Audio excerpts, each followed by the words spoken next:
I think this year really we've been pleasantly surprised. Pleasantly surprised with the comments that came out from the delegates, the numbers that have turned up. I just recall yesterday towards lunchtime, just looking back, turning and looking back and seeing the room being full. It's really been wonderful, seeing what, delegates' response has been. And from an organizational point of view, I must say it is the first year that the team are relaxed. Things just fell into place. I suppose we better prepared for it as opposed to last year. Because last year, we had just ended the 2010 World Cup and we had just ended the 2010 conference in November, and we quickly had to organize the one in May last year. So we knew when we were going to switch over to bring the conference to be in line with Indaba, it was always going to be a challenge. But yeah, a pleasant surprise and very pleased. And what's on the horizon for HICA 2013? Where are we going? What are we doing? Well, I think for 2013, we certainly look forward to increased growth in terms of delegate numbers, and working together with our partners here, the KwaZulu-Natal Tourism Authority, Trade and Investment KwaZulu-Natal, and of course the Department of Economic Development and Tourism, and a host of other partners. We're really looking forward to having a much more exciting growth in our industry so that we can start talking positive next year. And a quick highlights from this year. The highlights for you, and then maybe one or two things that have come up that might be on the HICA 2013 agenda. I think most definitely we must bring back the airlift discussion because I don't think we really covered it in the way that we had wanted it to do this year.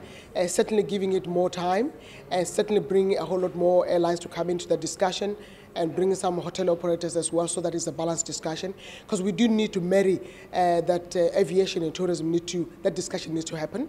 And a highlight for this year, I think the discussion with the leaders panel, really with Arthur de Haast giving us that global picture of what is happening in terms of RevPAR, globally, what is happening with hotel occupancies across and in Sub-Saharan Africa as well. Most importantly, the one that was always interesting for me is the movement of capital. Who's moving money, who's giving money, who's investing in what. Because that certainly gives our conference delegates an understanding as to, from a financing point of view, where can they be able to raise capital, who's ready to give capital. So that was a highlight for me.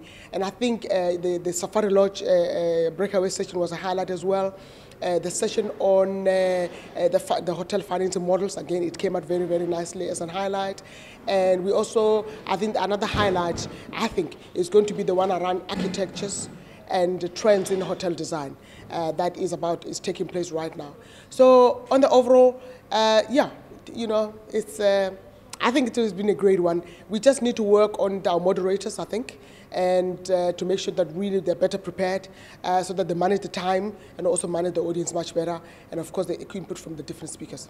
Okay, give me a quick closer. Well, it's been a great year. We hope to see you all. Great. It's been a great year. 2013 is going to be better. I hope to see you there. Something like that. Yeah, well, I think we had a great business networking session. We thought it was not going to happen. It happened. People hanged around. A lovely welcome function last night. We had a very great audience. The audience interaction this year has been fantastic. And we look forward to 2013. We really look forward to delegates who have attended this year. Please, a word of mouth. Out there, tell people about HICA, support it. It's about Africa discussing their role in the hotel industry. Because if we are ever going to get people talking about our industry and our market, we need to start doing it ourselves, having the discussion that is relevant to us. And most importantly, if we're talking about investment, it starts at home. And it takes all of us to make sure it happens.